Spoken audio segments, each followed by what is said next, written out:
first prize goes to the girl who sang Munbeva. What's her name? Chitra. No, she didn't sing Munbeva. No. This one, what is this? No. Harshini,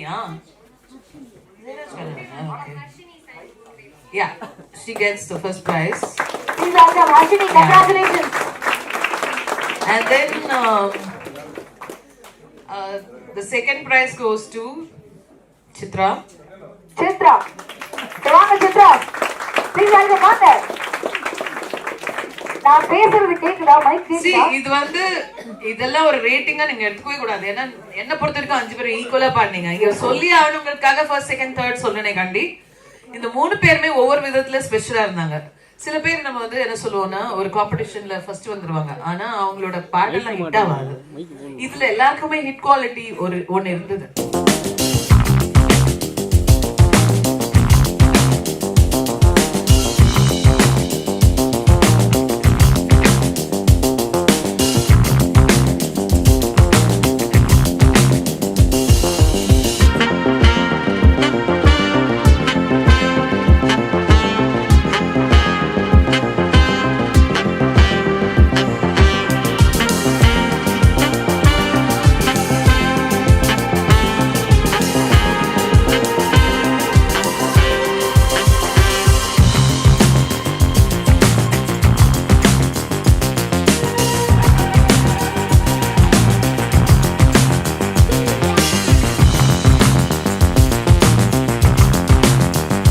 Hi everybody, this is Rehana here in the Wow events. ரொம்ப பியூட்டிஃபுல்லா நடத்துனாங்க.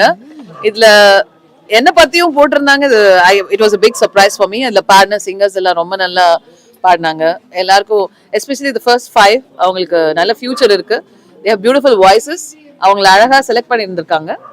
And இந்த மாதிரி awards இவங்க அடிக்கடி பண்ணிட்டு இருக்காங்க every year. And congratulations to her. இது இன்னும் பெரிய விழாவா பெரிய காம்படிஷனா வந்து அவங்களுக்கு ஆல் ஓவர் இந்தியா சக்சஸ் வரணும். Thank you so much. First time வந்து தேர்ட் பிளேஸ் வந்து 3 பிரிச்சிருக்கு. எப்படி அதுக்கு ஐடியா வந்தது? இல்ல ஏன்னா நிஜமாவே நல்லா பாடினாங்க. இப்போ நல்லாவே பாடலன்னா நான் தேர்ட் பிரைஸ் கூட கொடுக்க மாட்டேன் தெரியுமா. இந்த சில இடத்துலாம் போயிட்டு ஃபர்ஸ்ட் செகண்ட் தான் நல்லா இருக்கு, தேர்ட் நல்லா இல்லை, நான் கொடுக்க மாட்டேன்னே சொல்லியிருக்கேன் சில இடத்துல. இவங்க எல்லாருமே ரொம்ப நல்லா பாடினாங்க. அண்ட் அதனால தான் ஐ ஃபெல்ட் லைக் எல்லாருக்கும் ப்ரைஸ் கொடுக்கணும்னு நினச்சிட்டு கொடுத்தேன். ப்ராஜெக்ட்ஸ் என்னோட டைரக்டர் காமராஜன் ஒருத்தரோட ப்ராஜெக்டோட ஆந்தாலஜி அம்மு அபிராமி நடக்கிறாங்க. So it's about revenge. So அதனால how a woman is revenging. So அதனால அந்த பர்டிகுலர் ஆந்தாலஜியில் நான் மியூசிக் டைரக்ஷன் பண்ணி இப்போ தான் ப்ராஜெக்ட் முடிச்சிருக்கேன். அது எப்போ ரிலீஸ் ஆகும் தெரியல. By God's grace. மறுபடியும் ஏஆர் சார் எப்போ இணைந்து செயல்பட போறீங்க? எப்போ வேணா தேர் திருவிழா பாடிருக்கேனே. ஆல்வேஸ் ரஹ்மான் எனக்கு அவ்வளோ இது especially to work with him as a musician, as a singer, it's a great delight. எல்லா சிங்கர்ஸ்க்குமே அது ஒரு வரப்பிரசாதம் இல்லையா. So I'm very very lucky to work with him. Name நீங்க ஜிவி ஆர் ஏஆர்? எதுக்கு இந்த மாதிரி எல்லாம் கேக்குறீங்க? why not both? எல்லாருக்கும் வணக்கம். இன்னைக்கு இசை 24x7 பெஸ்ட் காம்படிஷன்ஸ்லாம் பண்ணிட்டு இருக்காங்க. பெஸ்ட் சிங்கர்ஸ், பெஸ்ட் டான்சர்ஸ், அந்த மாதிரி எல்லா ஸ்கில்ஸும் வந்து நல்லா ப்ரமோட் பண்ணிட்டு இருக்காங்க அந்த டைம். இசை 24x7 திருமுருகன், பானு, அப்புறம் ஆனந்த் 3 பேருமே போன வருஷம் என்ன கூப்பிட்டாங்க. நெக்ஸ்ட் இயருக்கு வந்திருக்கேன். ரொம்ப ப்ளசண்ட்டாகவும் பண்ணுறாங்க. ரொம்ப என்ன சொல்கிறது, கேஷ் ப்ரைஸே ஒரு பெரிய ப்ரைஸாக இருக்குது, 2 lakhs. அதுவும் இல்லாமல் அவங்களுக்கு எல்லாருக்கும் வாய்ப்பு தராங்க.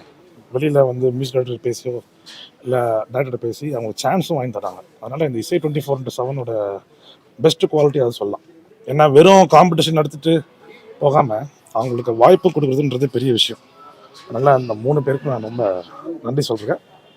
பெரிய பெரிய படம் தான் இப்போ வந்து டக்குன்னு ரிலீஸ் ஆகிறதுக்கு முன்னாடி சேல் ஆயிடுது. உங்கள் படமும் சேல் ஆயிருக்கு. நாங்கள் எங்களுக்கு ஒரு நியூஸ் வந்தது, அது எப்படி இருக்கு?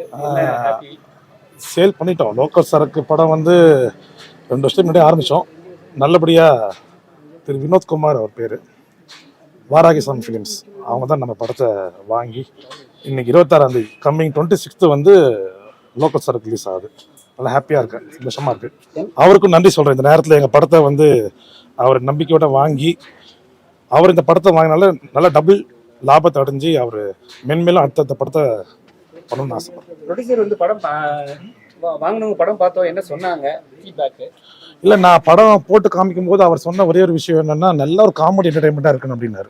நல்ல ஒரு ஃபேமிலி என்டர்டைன்மெண்ட்டாக இருக்குது, பெஸ்ட்டு மெசேஜஸ் ஒரு உமனுக்கு இன்னைக்கு சோஷியல் ஆக்டிவிட்டீஸில் உமன் எவ்வளோ சேஃப்டியாக இருக்கணும் அப்படின்றது தான் அந்த லோக்கல் சரக்கோட கண்டென்ட்டு. நீங்கள் லோக்கல் சரக்கோட கண்டென்ட் பார்த்தீங்கன்னா லாஸ்ட் ½ hour பார்த்தீங்கன்னா இன்னைக்கு பெண்கள் வந்து எவ்வளோ வந்து சேஃப்டியாக இருக்கணும், தைரியமாகவும் இருக்கணும் அப்படின்றது தான் அந்த ½ hour கண்டென்ட். அதனால் அது அவருக்கு ரொம்ப பிடிச்சிருந்தது வினோத்குமார் சார். மியூசிக் டைரக்டர் உங்கள் படத்தில் மியூசிக்லாம் எப்படி வந்திருக்கு?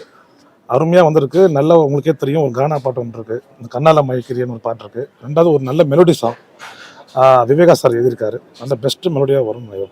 இந்த வாரம் நம்ம படம் ரிலீஸ் நிறைய படம் இருக்குது. உங்கள் படம் வந்து வேறு வந்து ரிலீஸ் பண்ண போகிறீங்க, எத்தனை தேட்டர் வருது, எவ்வளோ? இது என்கிட்ட இந்த வாயினவர் வந்து என்ன சொன்னார்னா, நேற்றுக்கு 2 days பிஃபோர் பேசும்போது நல்ல ஒரு தேட்டர்ஸ் தான் கவுண்ட்டு சொல்ல முடியல என்னால் கரெக்டாக. ஏன்னா நாளைக்கு அது ஏறலாம் இறங்கலாம், என்னால் கரெக்டாக சொல்ல முடியல. அதனால் தேட்டர்ஸ்க்கு வந்து நல்ல தேட்டர்ஸ் தான் கொடுத்துருக்கோம் அப்படின்னு சொல்லிட்டு ஒன்றையில் சொல்லியிருக்காங்க. பட் இருந்தாலும் எனக்கு தேட்டர்ஸ் ஏறும் நம்பிக்கை இருக்குது. ஏன்னா அந்த படத்தை பார்க்குறவங்க கண்டிப்பாக வந்து கூட்டம் வந்து அலம்புறதும் கண்டிப்பாக காமெடி என்டர்டைன்மெண்ட்டாக இருக்கும், ஃபேமிலி என்டர்டைன்மெண்ட்னால கண்டிப்பாக ஸ்க்ரீன்ஸ் அதிகமாகும் நம்பிக்கை இருக்குது. இப்போலாம் வந்து புது புது படம் வருது, ஆனால் வந்து ஏற்கனவே வந்து ரீரிலீஸ் பண்ணுறாங்க படத்துங்களை. அது எப்படி வந்து புது டைரக்டர் புது ப்ரொடியூசர்லாம் வந்து உள்ள சின்ன சின்ன டேரக்டர்ஸ்லாம் ப்ரொடியூசர்லாம் வராங்க, அவங்கள வந்து ரொம்ப அடுத்து ஒரு விஷயம் பண்ணுறாங்க. எங்கள் படம் தான் வந்து ரிலீஸ் பண்ணோம், ரீரிலீஸ் படம் தான் பண்ணுறதாக பேசுகிறாங்க. யார் சொன்னது? இல்லை, எல்லா தேட்டருக்காரங்களுமே சரி தான். 50 ரூபா டிக்கெட் கொடுத்து அதை ஃபுல்ஃபில் பண்ணுறாங்க. அதுக்கு வந்து உங்களுக்கு ஏதாவது பாதிப்பு இருக்கா? இல்லை பாதிப்புலாம் கிடையாது சார். இப்போ நல்ல ஒரு கண்டென்ட் மூவி நான் ரிலீஸ் பண்ணுறேன்னா ஆடியன்ஸ் கண்டிப்பாக அது வரதான் போகிறான்.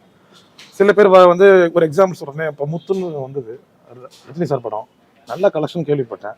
பட் அதுக்கும் இன்றைக்கும் அதான் நல்ல கண்டென்ட், நல்ல ஆக்டிங், நல்ல ஒரு பெஸ்ட் பிக்சர் வந்து எப்போ வந்தாலும் அதுக்கு உண்டான ஆடியன்ஸ் எப்போவுமே பார்த்து தான் இருப்பேன். அதுக்கும் புதுசாக வர ப்ரொடியூசர் ரிலீஸ் பண்ண முடியலன்னு அப்படின்றதுலாம் எனக்கு அதில் விருப்பம் இல்லை. முத்து படம் வந்து 100 டைம் நம்ம டிவிலேயே பார்த்துருக்கோம், சரிங்களா? 100 டைம் வந்து ஃபோன்லேயும் பார்த்துருக்கோம். ஆமாம். ஸோ அப்படி இருக்கும்போது அவங்க வந்து புது டைரக்டர் புது ப்ரொடியூசர்லாம் வரும் படம் ரிலீஸ் பண்ணும்போது எல்லா ஆடியன்ஸும் வந்து அவங்கள கவர் பண்ணுறாங்க தவிர நம்ம சின்ன சின்ன படங்களுக்கு வந்து டிக்கெட் கிடைக்க மாட்டேன்னு சொல்லிட்டு அவங்களே ஆடியன்ஸே சொல்கிறாங்க. இல்லை, நீங்கள் யோசிச்சு பாருங்க, முத்து வந்து எல்லா ஸ்க்ரீனுமா போட்டாங்க இல்லையே, எத்தனை தேட்டர் போட்டாங்க நீங்க தான் சொல்லுங்களேன். 50 ரூபா ஒரு டிக்கெட்டு, சரி சரிங்களா? அது பெஸ்ட்டு போவாங்களா, 100 ரூபா 120 ரூபா போவாங்களா? சார் நான் கரெக்டாக சொல்கிறேன்னா, நீங்கள் 50 ரூபா பெஸ்ட்டாக 120 ரூபா பெஸ்ட்டாக கரெக்டாக. அது ஏற்கனவே உங்களுக்கு சொல்லிருக்கு என்னன்னா, இந்த சின்ன சின்ன படங்களுக்கு வந்து தேட்டர்களுக்கு வந்து அமௌண்ட்டை குறைக்கணுன்றது தான் ஏற்கனவே நான் முதல்ல சொல்லியிருக்கேன். ஃபார் எக்ஸாம்பிள் இப்போ 190 ரூபா போகுது, 200 ரூபா போயிட்டு இருக்குன்னா, சின்ன படங்களுக்கு ஃபர்ஸ்ட் கிளாஸே வந்து 100 rupees 120 வச்சு முடிச்சிட்டாங்கன்னா அந்த ஆடியன்ஸ் கண்டிப்பாக வருவாங்க. இது நான் முதல்லேருந்து என்னோட முதல் படத்துலேருந்து நான் வந்து என்ன கோரிக்கையாக வச்சுருக்கேன் தயாரிப்பாளர் சங்கத்துக்கு. எனக்கு நம்பிக்கை இருக்குது, இன்னும் கூடிய விரைவில் அதை செய்வாங்க. ஏன்னா கேட்டதுக்கு டிஸ்கஸ் பண்ணிட்டு இருக்கோம், அது கூடிய விரைவில் வரும்னு சொல்லியிருக்காரு முரளி சார். அதனால் முரளி சாருக்கு இந்த நேரத்தில் ஒரு வேண்டுகோள் இருக்கேன், அவரால் பண்ண முடியும்னு எனக்கு தெரியும். எங்களை மாதிரி ஒரு தயாரிப்பாளர் வந்து நாங்கள் நிறைய படங்கள் பண்ணோம்னா தலைவர் வந்து கூடிய சீக்கிரத்தில் இதை வந்து அமல்படுத்தினாருன்னு எங்களுக்கு சந்தோஷம். மியூசிக் டைரக்டராக இருக்கீங்க, அப்புறம் அதே டைமில் ப்ரொடியூசராகவும் ஆகிட்டீங்க.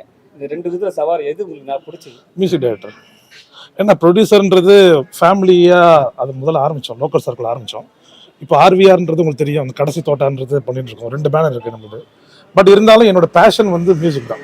நான் அதில் ஹைலைட் ஆகும் தான் ஃபஸ்ட்டு பார்த்துட்டு இருக்கேன். இறைவன் செயல், தயாரிப்பாளர் அன்றது அவரோட கட்டளை. அதனால் அது ஓகே. கடைசி தோட்டா நிறையா சொல்லிட்டேன், அதனால் இனிமேல் சஸ்பென்ஸாக நான் உடைக்கிறேன், ஓகேங்களா? அதனால் எதுவும் பேசாமல் நான் நெக்ஸ்ட்டு இதில் வந்து உங்களுக்கு விஷுவலோட வரப்போகுது, ஓகேங்களா? Thank you very much.